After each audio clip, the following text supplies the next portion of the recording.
ولا قوة إلا بالله العلي العظيم. حسبنا الله ونعم الوكيل، نعم المولى ونعم النصير. ربي اشرح لي صدري ويسر لي أمري واحلل عقدة من لساني يفقه قولي. أعوذ بالله من الشيطان اللعين الرجيم. بسم الله الرحمن الرحيم. الحمد لله الذي جعل الحمد مفتاحا لذكره وسببا للمزيد من فضله ودليلا على آلائه وعظمته، ثم الصلاة والسلام والتحية والإكرام على النبي الأمي المكي المدني الهاشمي الذي سمي في السماوات بأحمد وفي الأراضين بأبي القاسم محمد،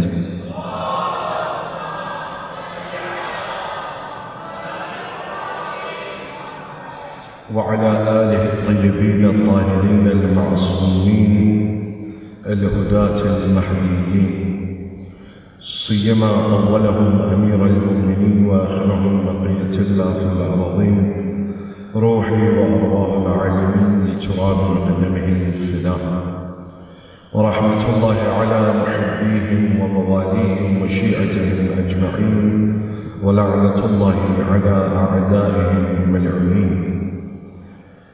أما بعد، السلام عليكم يا أهل بيت النبوة وموضع الرسالة. For the happiness of Hazrat Zahra Marziyah, for the enlightenment of the graves of the Ummah, of the graves of the Shuhada, Ulama, Siddiqeen, for the safety of the followers of Ahl al-Bayt around the world, and for the safety and the hastening of the reappearance of Hazrat Baqiyatullah al-A'zam Anwahum al-Fida, please recite your loudest salawat.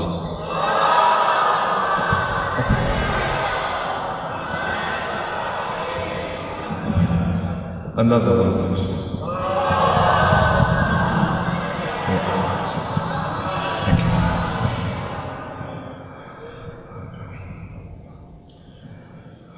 All praise due to Allah subhanahu wa ta'ala, one who is Rahman and one who is Rahim. The Majlis of Imam al-Hussein, as I said yesterday, is an opportunity. Just like at that time, the call of Imam al-Hussein was an opportunity for those that chose to answer it. But there were those that did not answer the call of the Imam. And so that makes us, over 1,000 years later, have a lot to think about. These individuals, they understood who their Imam was. Ubaydullah ibn Ju'fi said, I know that you are on truth, but I can't come with you. Was not willing to give himself for the sake of the Imam. He was willing to give wealth in the way of the Imam. That's easy, even by our standards. That's easy nowadays. Someone asks us to dedicate ourselves to the cause of the Imam, and we say, yeah, I really don't have time, but I'll give you a donation. Ubaydullah ibn Ju'fi did exactly the same thing. I can't come to the Husayniyah to help set up, to help, to volunteer, to do all of these things. I don't have time. But I'll give you a donation. Just get you off my back. Ubaydullah ibn Ju'fi did exactly that. He refused to join the Imam of his time because he wasn't willing to sacrifice himself. He wasn't willing to give himself in the way of his Imam. And there were many others. Umar ibn Sa'ad, for example. Umar ibn Sa'ad, Imam al-Hussein approaches him. Zuhair ibn Qayn approaches him. Imam approaches him when he first arrives in Karbala. Imam goes to visit him one-on-one. Says Umar ibn Sa'ad, you know what you are doing is wrong. Join me, and I guarantee you the shafa'ah of my grandfather on the day of judgment. He says, Ibn Rasulillah, I can't, things are difficult. I know you're on truth. I know you're on truth. But I have a family to support. Imam says, we will take care of your family. Says, I have a house in Kufa. Says, we will give you a house in the area of Bani Hashim in Medina. Says, they're paying me. Imam says, we will give you all of the money that you need. Says, but they've offered me the governorship of Ray. Imam looks at him and says, we cannot give you the governorship of Ray. Says, I can't join you. 7th or 8th of Muharram, Zuhair ibn Qayn goes to visit him. Says to Imam al-Hussein, says, look, me and Umar ibn Sa'ad, we go way back, in our terms, as we would say. Let me go and speak to him. Imam says, it's fruitless, but if you wish, go and try. So he goes into the tent of Umar ibn Sa'ad and starts to address him. Umar ibn Sa'ad says, do you not say salam to a Muslim when you approach them? He says, do you think yourself still to be a Muslim when the children of Rasulullah are dying of thirst and the dogs and the pigs are drinking from the Furat? Do you still consider yourself to be a Muslim? They have a conversation. In the end, the result of it is Zuhair ibn Qayn comes out, says to Imam al-Hussein, Ibn Rasulullah, he's killed you for the governorship of Ray. He's killed you for the governorship of Ray. Many had the opportunity to change, to come towards truth. And that in reality is the whole mission of Imam al-Hussein, to bring individuals towards haqq, towards the truth. That's the whole purpose. And the purpose of these majalis is exactly that. To try and bring us back to that reality, that truth. And I should have given this disclaimer, it totally slipped my mind. But everywhere I go, and because I'm so used to you guys seeing you all the time, I forgot to give you my official disclaimer, and that was, it is highly likely in the coming nights, and in the previous nights, I have probably offended you. And I will continue to offend you, likely. Not because I want to offend you, but at times we must place a mirror up against our own nafs. And when that is done, the nafs reacts back. It doesn't like to be told. It has a defense mechanism. It doesn't like reformation, because inherently the nafs of a person is lazy. Doesn't want change. And ubudiyya, servitude, is difficult. Is difficult. So I'm giving that disclaimer now, retrospectively, and then also going forward. If everyone could please move forward, I think that's probably the most offensive thing I've been saying. And if you guys could also, if it's not too much bother.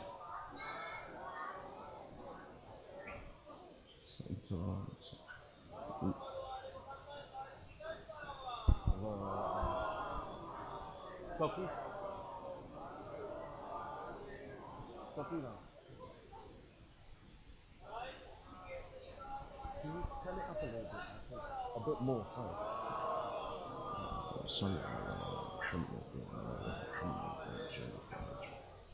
So we began yesterday and the day before looking at Ziyarat Jami' al-Kabira of Imam al-Hadi.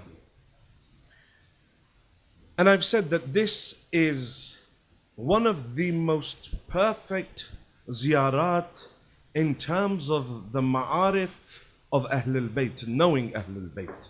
But this isn't all of the kamal of Ali Muhammad. This isn't all the virtues of Ali Muhammad.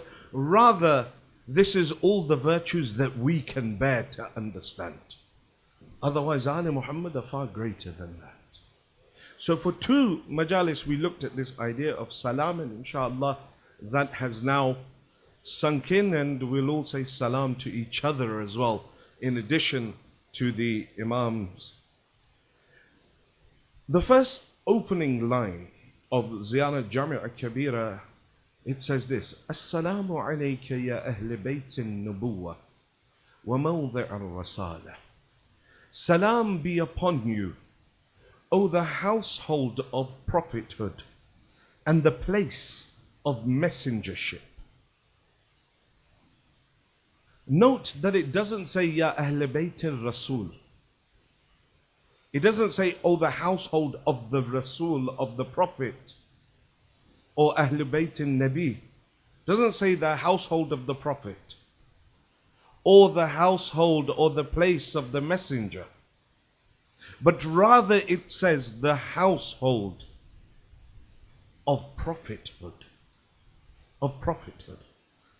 And so in order to understand this idea of Ahl Bayt al-Nubuwah, why is it here that Ali Muhammad are being addressed as the household of prophethood itself, not the household of a prophet?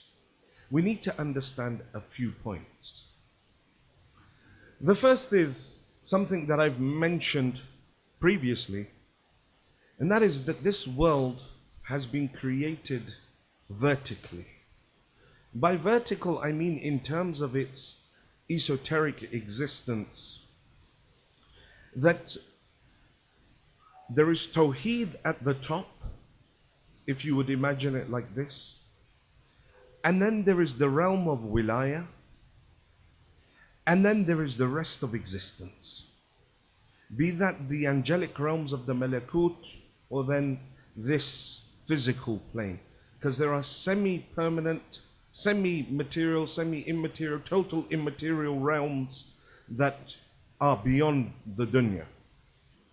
And we'll talk about that immateriality when we begin to discuss the angels and the role of the angels. So the first thing to understand is that this world has been created vertically in terms of its existences. There are stages, there are levels in terms of how close one is to the divine, to Allah subhanahu wa ta'ala. The second point is that the realm of Wilayah comes directly after the realm of Tawheed. And everything that must pass from Tawheed must pass through the realm of Wilayah. Okay?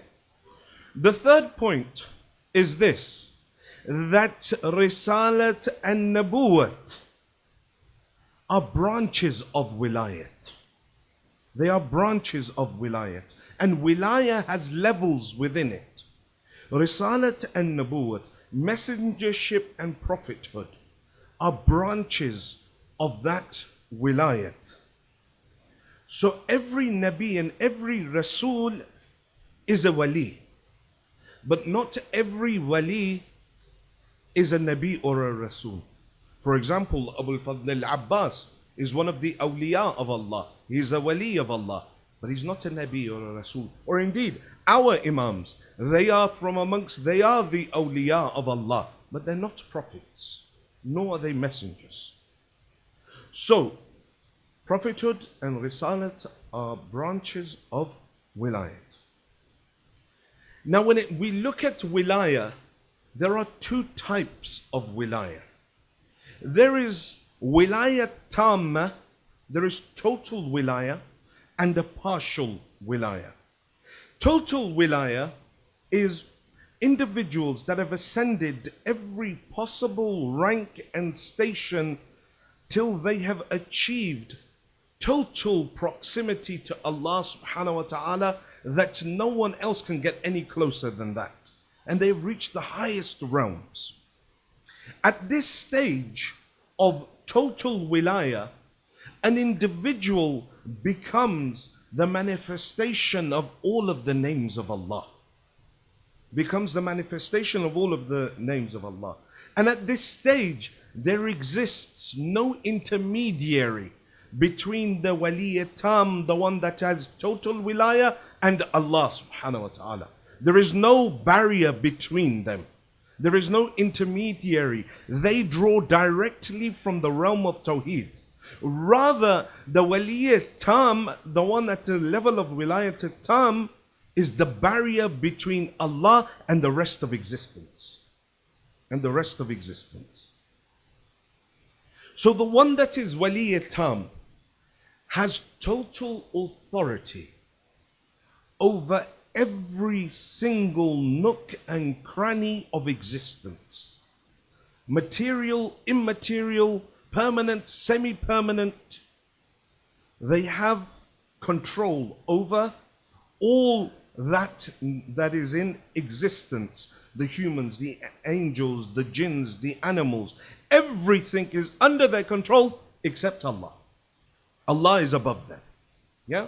The one that is at the maqam of wali tam, of being total, the total wali, or the one that has total wilaya.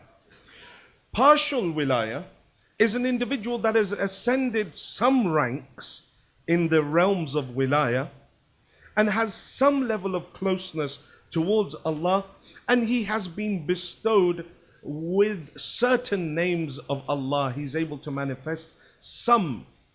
I say he, I mean she as well, right? It's not just like, just men can be waliyatan.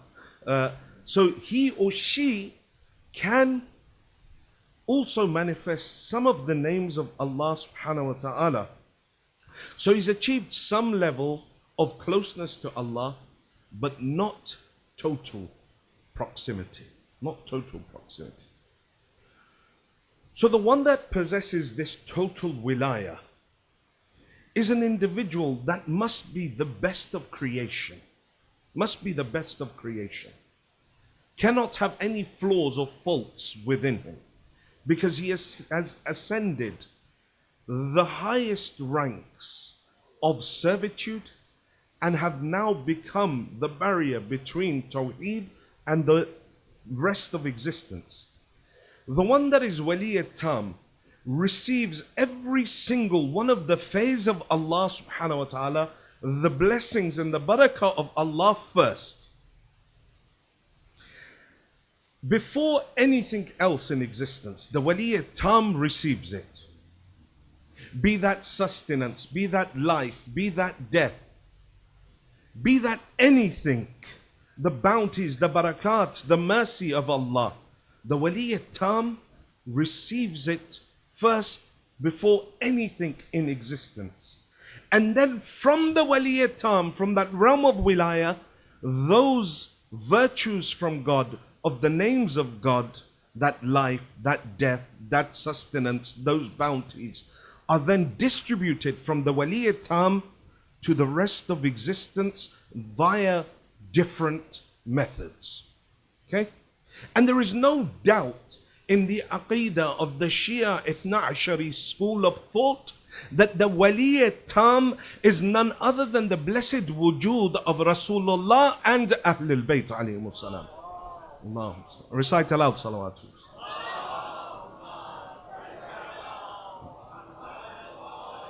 The wujud of the Holy Prophet and the 13 ma'sumin. They are all at the level of wilayat tam. They have excelled in all of the stations before Allah and achieved this total wilaya. So no barrier exists between them and Allah subhanahu wa ta'ala. Rather, they are the barrier between all of existence and Allah. And this is in a hadith. Rasulullah says there is no barrier between Ali and Allah subhanahu wa ta'ala. Rather, Ali ibn Abi Talib is the barrier between Allah and the rest of existence. Why Amirul Mu'mineen? The question comes that, whenever we talk about wilaya, why is it Amirul Mu'mineen all the time? Why is it Ali? The Urafa and the Ulama, they say the reason for this is because Amirul Mu'mineen is known as the Madhar-e Wilayat. He is the face of Wilayat. Every single entity, every single organization that is there requires a face. The face of Wilayat is the wujud of Ali ibn Abi Talib. That is not to say that the other A'imma alayhimus salam are not Wali Tam or Amirul Mu'mineen has afdaliyah over them, or that the Holy Prophet is below Amirul Mu'mineen. No, they are all at one rank in terms of their batini wujud, in terms of their malakuti wujud. But there has to be a face, and so that's why it is always directed by the Holy Prophet towards the blessed wujud of Amirul Mu'mineen.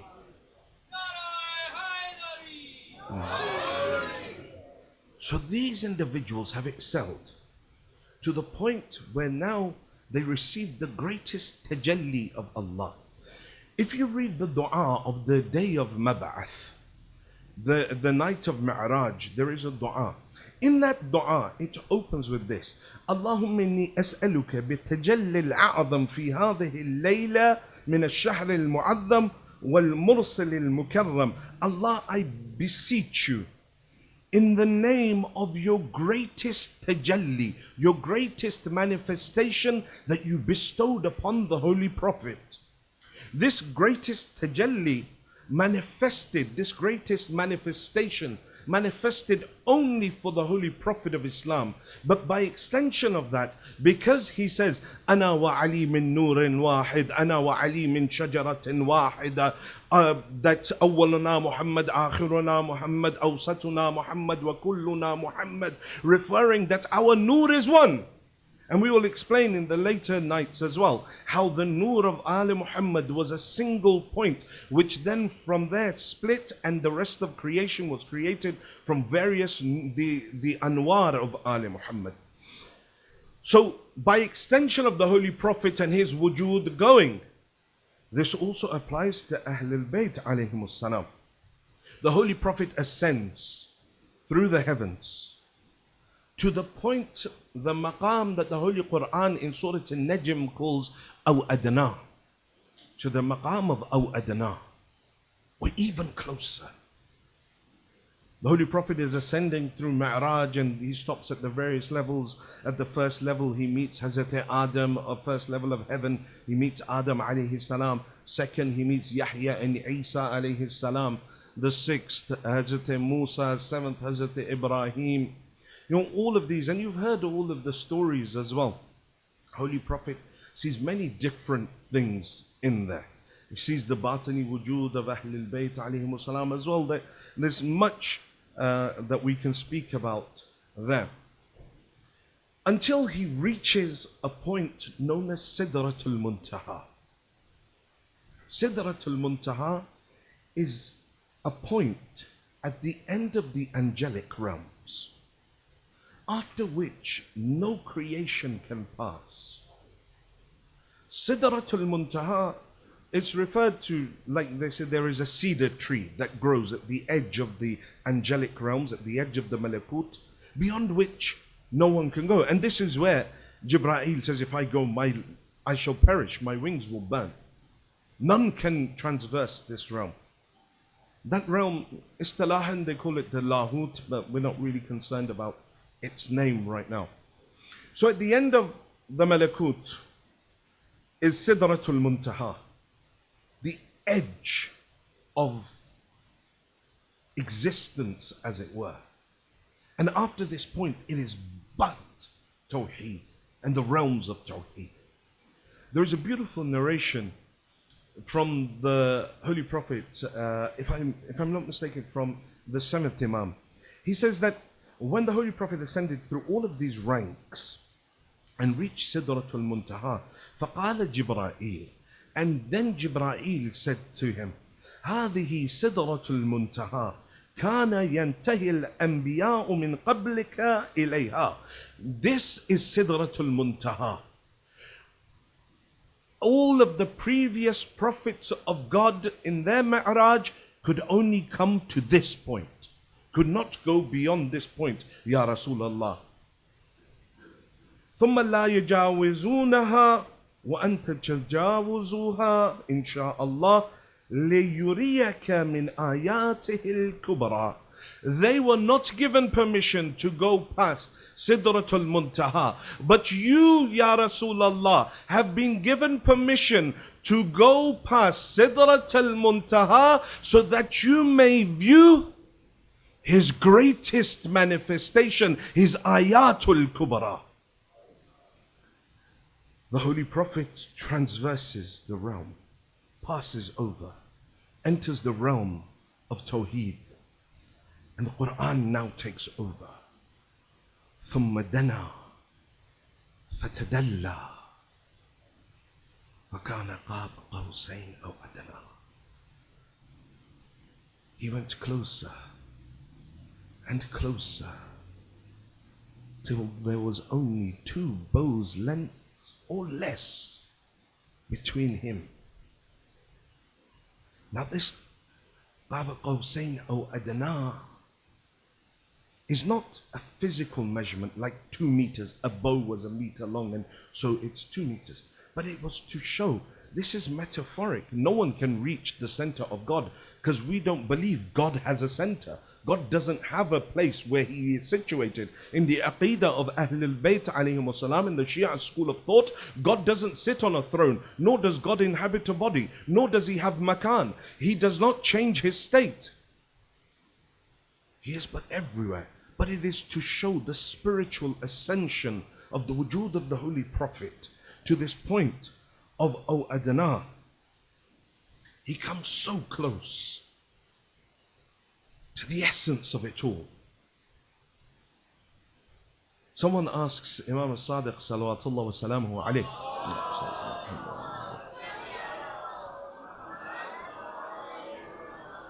says to him that we've heard that Rasulullah would always faint when the revelation would come upon him. Is this true, that whenever the wahi would come upon the Holy Prophet, he would faint? Imam al-Sadiq says no. Not when the wahi came. Not when Jibreel came. Jibreel would come, kind of ka'dat al-abid. He would sit like a slave in front of the Holy Prophet. He wouldn't cause the Holy Prophet to faint. He says rather this fainting was on Mi'raj when the Prophet reached the maqam of Adana and Allah began to show him his greatest tajalli, his greatest manifestation. Imagine Musa alayhi salam said, my Lord, show me a tajalli from you, and he fainted, and it was just a fire, and it wasn't fire, it was a nur in the form of fire, showed Musa. Musa couldn't take it, he fainted. Here the tajalli al-a'zam, the greatest tajalli, is being manifested upon the Holy Prophet. Imam al-Sadiq says it was there that the Holy Prophet kept on fainting out of awe of Allah subhanahu wa ta'ala. This was the night of Mi'raj, where that tajalli al-a'zam, the greatest manifestation of God's secrets, were bestowed on the wujud of the Holy Prophet and Ahlul Bayt alayhi salam. So what do we conclude from that which I've already said? The first is, the one who reaches total wilaya is greater than anything in this world except Allah. Yes? Is greater than everything except Allah.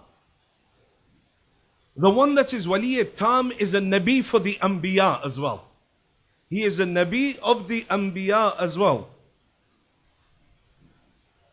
In Tafsir Safi, Ayatollah Faiz al-Kashani, he brings a narration from Imam al-Sadiq. He says that in Alam al-Arwah, the Holy Prophet was a Nabi, like in the state, in the spiritual realm, when everything was just in spirit form. He says he was a Nabi for the Anbiya there, and he taught them Tawheed and Ubudiyah and how to serve Allah subhanahu wa ta'ala.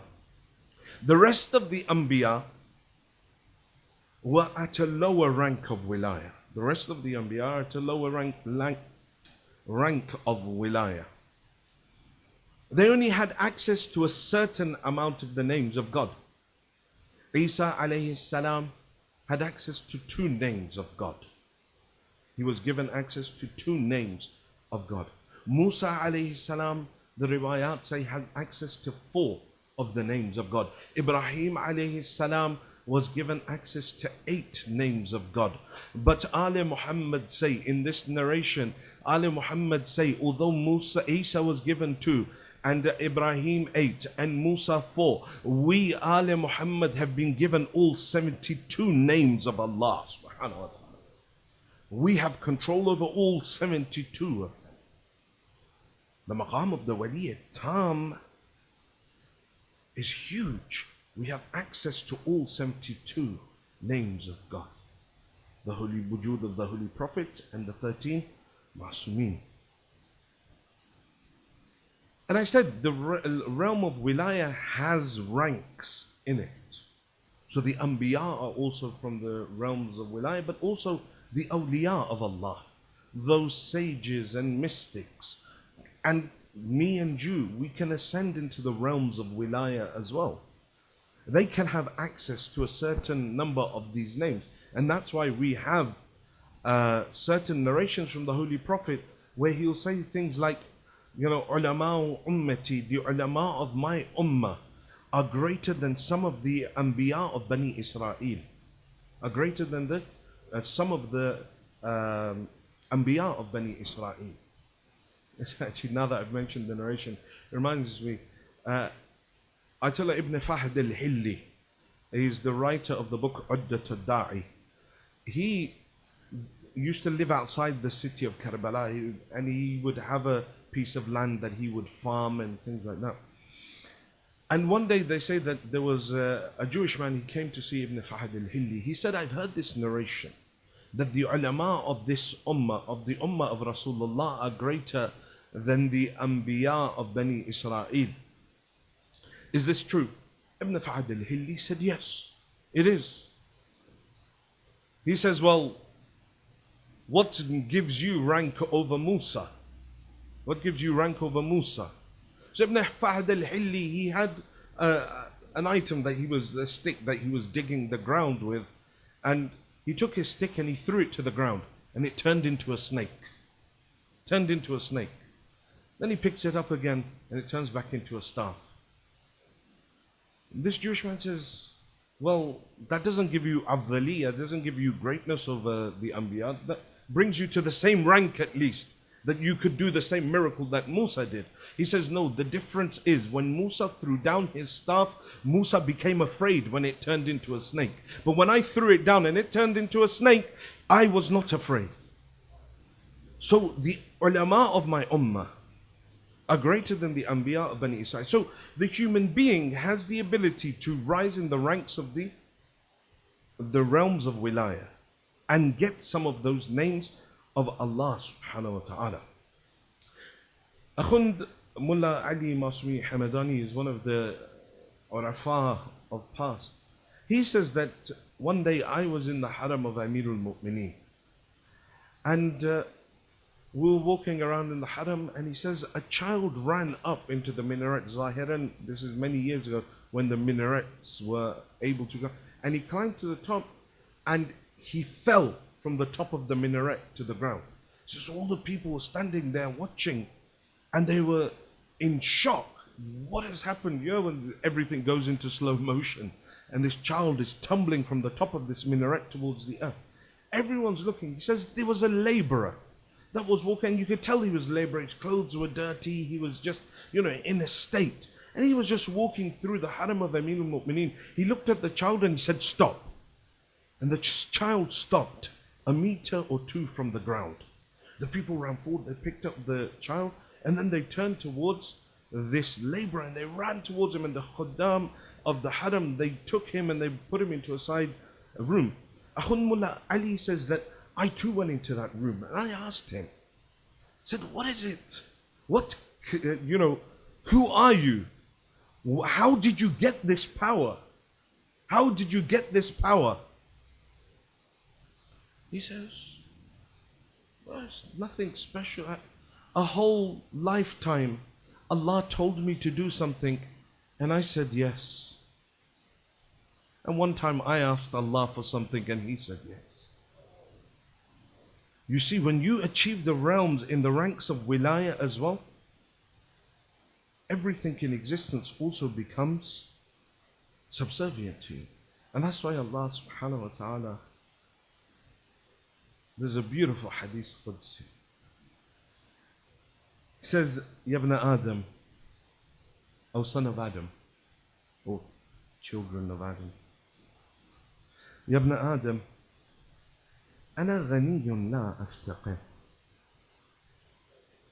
I am the rich that never becomes poor. أطعني فيما أمرتك. Obey me and obey that which I have commanded you to do. أجعلك غنيا لا تقتدر. Says, obey me, do what I've told you to do, and I will make you ghani, that never becomes poor. Says, Ya ibn Adam, أنا حي لا يموت. أنا حي لا أموت. I am the living that shall never die. أطعني فيما أمرتك. Obey me in that which I have commanded you. أجعلك حيا لا تموت. And I will make you the living that shall never die. We have another narration that says that there will be people in heaven, and a letter will come down to one of the dwellers of heaven. من حي لا يموت إلى حي لا يموت. From the living that shall never die to the living that shall never die. Ajib the maqam you can achieve. He says, Ya ibn Adam, أنا أقول للشيء كن فيكون. Says, O son of Adam, I say to something, be, and it becomes. Obey me and do whatever I command you. أجعلك تقول للشيء كن فيكون. Obey me, do what I tell you to do, and you too will be able to say to something, be, and it shall become. Imagine the rank that you can achieve. This is available to all. If you want to achieve these ranks, Allah has said, obey me, obey me. Don't question. Don't put your own desires in the way. Obey me, and I will make you the living that shall never die. Ajib. Alamat al-Tawa'i. When people ascend these ranks of wilayah, Alamat al-Tawa'i says, one day I was reciting Salatul Wutayra. You know the 2 rakat sitting down after Isha? It's known as Salatul Wutayra. Says, I was reciting Salatul Wutayra, and in the one of the surahs after Alhamd, I recited Surah Sad. And he says, at that point he had a mukashifa. The angels came, they took him and showed him the river of Sad in heaven. The ascension to the heavens and to be given your own mi'raj is not impossible. It's not impossible. Because it's just over there. Just need to break through the barrier of the physical into the immaterial. And all that can happen is when you ascend into the realms of becoming one of the awliya of Allah, one of the friends of Allah. Yes, you'll never ever, nobody can ever reach the rank of wilayat tamma, but you can always achieve maqamat within the realms of wilayah.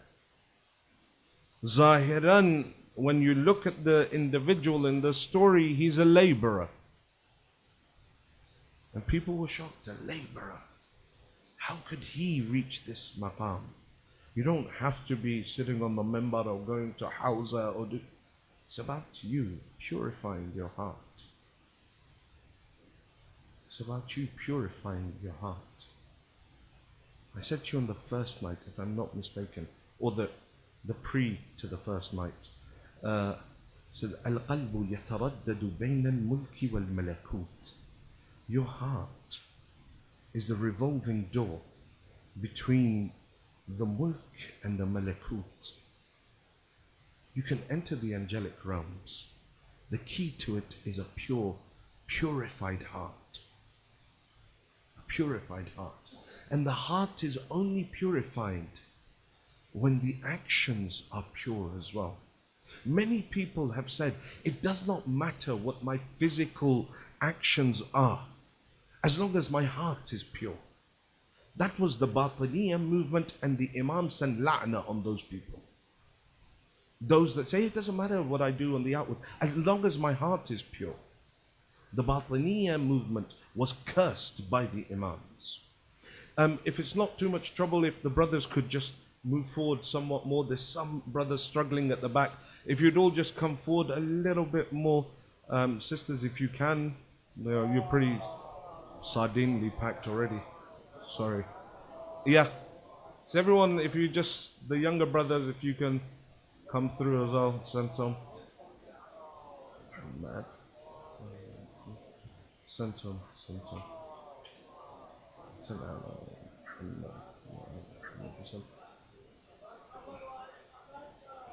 Allahumma salli ala Muhammad. Those that are standing outside as well, there's space now, inshallah. So you can achieve these maqams. On the zahir, this individual was just a laborer, and that's what normal eyes saw. A laborer. There's a hadith that says Allah subhanahu wa ta'ala has hidden certain things amongst certain things. Says He has hidden a sin amongst sins from which there is no salvation. And He has hidden a good action amongst the good actions for which there is total salvation. The third thing, that He has hidden Laylatul Qadr amongst the nights. And the fourth thing is that He has hidden the awliya of Allah amongst the people. Who knows whether you sit next to one of the awliya of Allah? And this is one of the reasons why we say that do dua in gatherings, although it's recommended you're alone. But one of the benefits of being in a gathering and doing dua is that maybe there's one of the awliya of Allah amongst you. And through the barakah of that person, everyone else's dua is accepted. Hence why I say that these majalis are an opportunity. You come and you pray in this for the barakah of someone that is pure. Your dua is accepted. So the waliyat tam takes directly from God, and in this vertical system of existence, takes directly from God, and he distributes to the lower levels of existence. He takes death from the power of God's mumit, and he gives it to Israel to go and distribute death. He takes hayat from Allah being hay. He takes life from God being the alive, from his sifat of hay, and he gives it to Israfil, for example, to go and distribute life on the earth. He takes rizq from the maqam of raziq, and he gives it to Mikael to go and distribute amongst the world. All of these bounties, all of these rahmah must first descend. This is not to say the waliyat tam bizat is doing anything. Bizat Ali Muhammad are nothing. Because they take only from Allah subhanahu wa ta'ala and manifest only directly from Allah. Bizat, they don't manifest anything themselves from their own essence. They are, like Amirul Mu'mineen says, Ana al-faqir wa anta al-ghani wa hal yarhamu al-faqira illa al-ghani.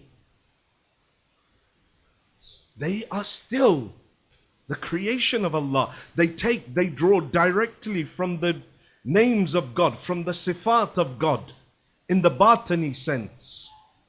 in the batin of the alam, in the esoteric of the alam. They draw down, and then from them, it is then passed through the rest of creation. They take ilm from Allah being alim, and they pass it to Jibreel to bring ilm down.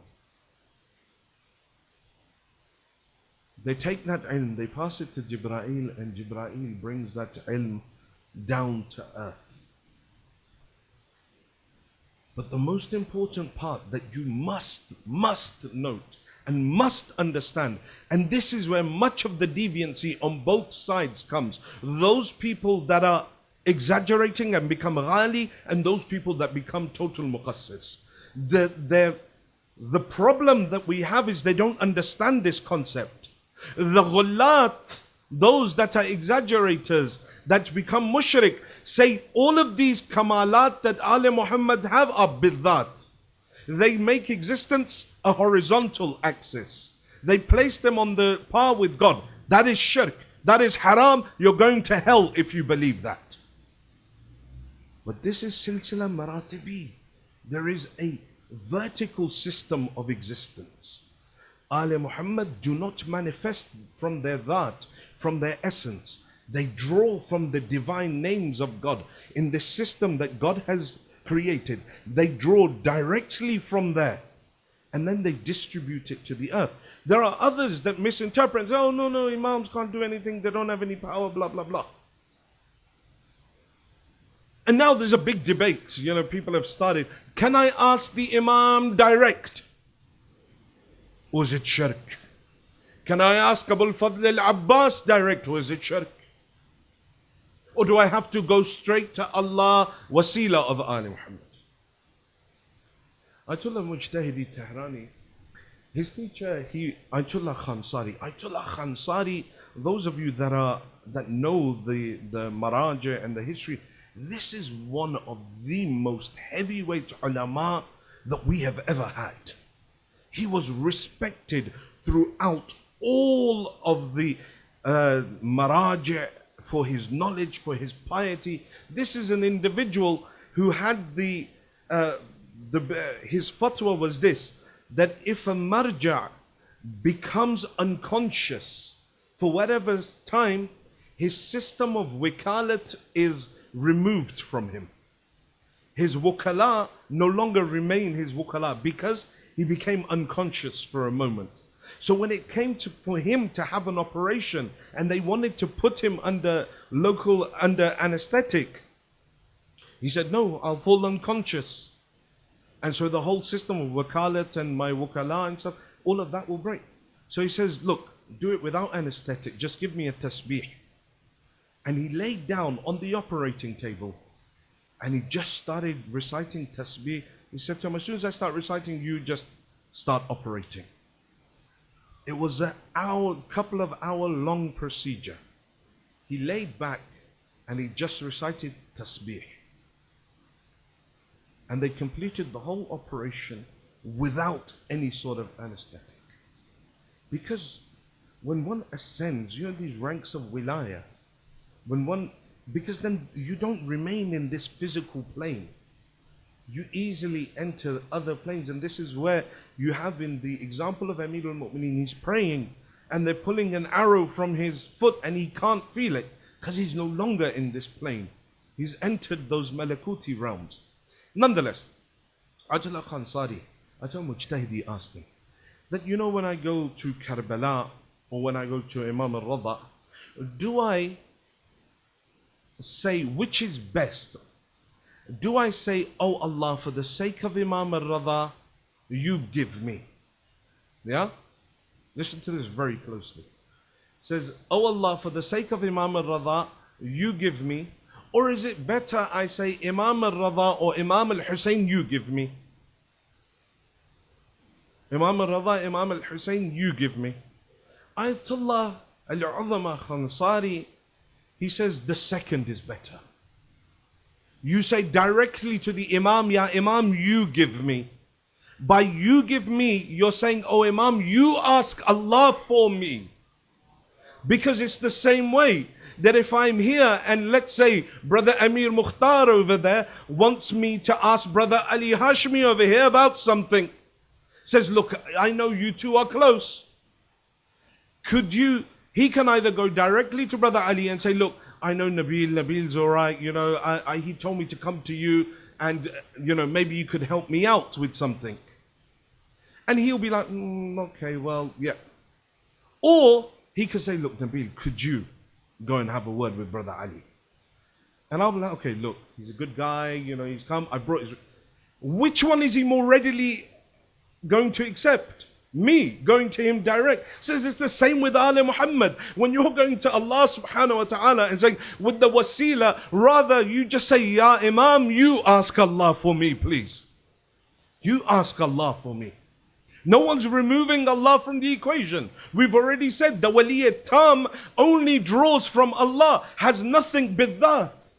He cannot give anything bidhat from his essence. He only draws direct from Allah and gives. And we'll explain when we come into the discussion of Mukhtalif al-Malaika and Mahbit al-Wahi, how this system of Wahi and how the Malaika and everything take and draw from the essence of Ali Muhammad, who draw from the essence of the characteristics of Allah subhanahu wa ta'ala.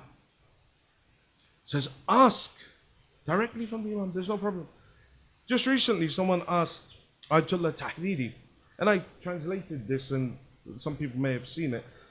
Someone asked Ayatollah Tahriri that can we ask the Imam directly? And Ayatollah Tahriri said, can we ask the Imams directly or do we have to give the wasila of the Imams? Ayatollah Tahriri said, asking the Imams directly is no problem. He says, let me give you the example. If you asked someone for something and he gave it to you, like for example, you said, oh, can you pass me an apple? Yeah, and I gave you an apple. Now, you can say, Nabeel gave me the apple, or I took the apple from Nabeel's hand. He says, what's the difference? When you ask the Imam direct, it's exactly the same. You know the Imam doesn't manifest anything from his own essence. He only gets from Allah subhanahu wa ta'ala. You ask the Imam direct, the Imam gives you because you understand that he only gets it from Allah. The problem is people don't understand our ilm al-kalam, they don't understand our aqidah in the sense of we need to go into depth and understand. There is much infiltration from orthodoxy that has entered into our deen and our understanding of imamat. I'll end at this point, and with this particular notion. And actually, you know, even in addition to that, even in addition to asking directly from the Imams, Ayatollah Tabarisi would say, the writer of Majmu' al-Bayan, the tafsir of the Holy Quran, he would say, sometimes I would go to Imam al-Radha and ask for something and I wouldn't get it. So I would go to Shah Abdul Azim Hassani and ask him, oh Shah Abdul Azim Hassani, you ask Imam Raza on my behalf to ask Allah. So sometimes you need multiple wasilas to go. This is a silsila. This is how it goes. Shouldn't be afraid. Don't be afraid of this. Nobody's denying Tawheed. Nobody's questioning Allah's power. Nobody's putting the Imams on the rank of Allah. We're saying they don't manifest anything from themselves. They give the Holy Prophet, and by when I say Imams, I mean the Holy Prophet of Islam as well. He draws directly. And then from his, through the phase of Allah, and then he passes it on. It passes through the realms of wilayah. Well, end of this point, that the highest maqam in the dua of Rajab, it explains it the most beautiful way. Says Allah, La farqa, there is no difference. La farqa baynaha wa baynak, illa annahum ibaduk. Ya Allah, there is no difference between you and them, except that they are your ibad, except that they are your servants, they are your creation. That's it. The wali tam occupies the highest state. And so every Nabi, every Rasul had to take the oath of wilayat to become a Nabi. In Alam Mithaq, every Nabi had to accept the wilayat of the Holy Prophet and Ali Muhammad in order to become a wali. And because Ali Muhammad are the root of it all, we start this ziyarah. Assalamu alaikum ya ahla baytin nubuwa wa mawdi' al-rasala. That's it. The maqam of Ali Muhammad. Just give yourself to Ahlul Bayt and see where they will take you. Hold on to their coattails, as many did in Karbala. Tonight we remember Al-Hur, an individual that is that story of hope. Some years ago I was reciting somewhere, and I had the good fortune to meet with one of the awliya of Allah, extremely pious. The night I was going to go up and recite the Masa'ib of Al-Hur, as I was going up onto the minbar, he grabbed hold of me and he pulled me closer. He says, I've been told to tell you that whenever you go on the minbar to recite the Masa'ib of Al-Hur, tell all those in attendance to turn themselves towards Imam al-Hussein, and he will take them towards salvation like he took Hur towards salvation. And so whenever I recite the Masa'ib of Hur, I always narrate that point. That he said, tell the young people, tell those in the crowd, that Hussein alayhi salam, hold on to him. He's waiting for you, to guide you, to take you to those ranks that he took Hur alayhi salam to. The Fajr of the day of Ashura, Imam al-Hussein turns to Al-Abbas and Ali al-Akbar. Says, Abbas, Ali Akbar, one of my guests is coming. One of my guests is coming. Go welcome him.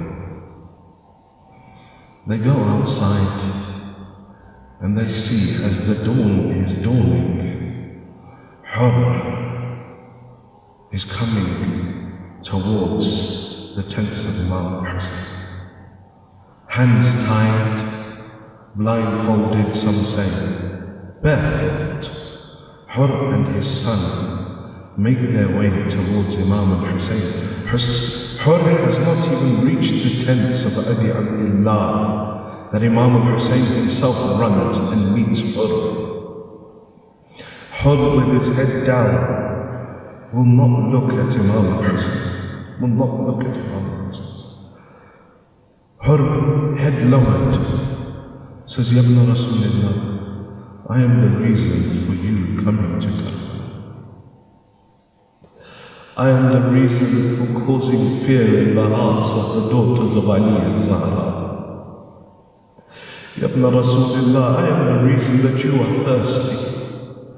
Had li min tawbah.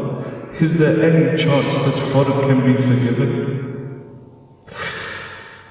This is your Kareem Imam Hussein. Hur says, Hadli min tawbah. Imam says to him, Ya Hur, irfa' ra'sak. Hur, lift your head. Why have you got your head lowered and shaken? Now that you've come to Hussein, all is forgiven. Hur comes and embraces Abu Abdullah, embraces him. Hur says, Ya Ibn Rasulullah, it is my request that I go out and fight first. Let me go out and fight against these enemies of God. Some of the narrations say that the son of Hur was also with him and he went out to fight first. He fought bravely. When he fell to the ground, Hur wanted to rush to his body. But Imam al-Hussein held Hur back. said, no, Lord. It's difficult for a father to go to the grave, to go to the body of his son. Hur, you stay. I'll go. You may not be able to bear it, Hur. A young son lying in his own blood on the earth. I'll go. And so Imam Hussein went to the body of the son of Hur. Hur, how lucky you were that Imam Hussein went to the body of your son. But when his Ali fell, hit the plains of Karbala, Hussein crawled to the body of his Ali, saying, Ya Ali, where are you? Ali called to me, the sight from my eyes has gone. Hur's turn came to go out and fight. Hur fought bravely, but eventually they surrounded him and they struck him on the head, and Hur fell from his horse. He called out, As-salamu alayka ya Aba Abdullah. Imam al-Hussein ran towards the body of Hur. As Hur lay on the earth, Imam lifted his head and placed the head of Hur in his lap. This is one of the very few people in Karbala that Imam reached their body while they still had a soul within their body. He takes the head of Hur and he places it on his lap. He sees that the head of Hur is bleeding. So he takes out from his pocket a handkerchief. They say the handkerchief that was sewn by the hands of Zahra alayhi salam himself. He ties that handkerchief around the head of Hur. And then Imam says to him, O Hur, what a beautiful name your mother gave you. For surely you are Hur in this dunya and Hur in the akhirah. You are free in this dunya and free in the akhirah. The soul of Hur leaves his body. Oh Hur, what a great medal Imam al-Hussein gave you. That there was a wound on your head and he tied the handkerchief of Zahra alayhi salam around your head. He didn't allow your head to rest upon the earth of Karbala. Hur, how lucky you were. But Hur, come and look at Asr Ashur. When you come and tend to the wound on the head of Abi Abdullah, they say for a moment Imam al-Hussein stopped fighting. He sat back on his horse. He took a breath. As he was resting, one mal'oon threw a stone that struck the head of Imam al-Hussein. The blood began to flow from his head. Imam al-Hussein lifted his shirt to wipe the blood from his eyes. Harmala, seeing the blessed chest of Imam al-Hussein, fired a three-headed poisoned arrow into the chest of Abi Abdullah. That arrow hit with so much force that the head of the arrow came out the back of Imam al-Hussein. He reached around the back. He pulled the arrow out from his back, calling Bismillah wa billah wa ala millat Rasulillah. A fountain of blood gushed forth from the chest of Hussein. He filled his palms with the blood. He threw it to the heavens. The Maqbar says, by Allah, we never saw a single drop fall back down to the earth. Then he took another handful of that blood and he poured it over his face and said, by Allah, I will meet my grandfather on the day of judgment and I will tell him this person and that person killed me. He was unable to stay upon the horse running. They struck him. He fell from the horse to the ground. Your head was in the lap of Hussein. But come and see Hussein now as he falls from the horse. His head, his face hits against the earth of Karbala. He lies on the ground. Imam al-Hussein took your head in his lap but his head lay on the earth of Karbala. Our Imam al-Hussein was there with you in your final moments to ease your journey home. But oh, you weren't there on Asri Ashur. Hussein lying motionless on the earth, weakened by the fighting, the loss of blood. They say at a moment Hussein felt a weight on his chest. He opened his eyes, الشبر جالس على صدره. Shimr was on the chest of Abi Abdullah. ألا لعنة الله على القوم الظالمين. وسيعلم الذين ظلموا أي منقلب ينقلبون. إنا لله وإنا إليه راجعون. We pray to Allah subhanahu wa ta'ala, Ya Allah, for the sake of these tears, forgive our sins. Ya Allah, for the sake of these tears, forgive the sins of our parents. Ya Allah, those of our parents that are alive, give them long lives. Those of our parents that have left this world, give them a place next to Ali Muhammad in Jannah. Oh Allah, those who are ill, give them shifa.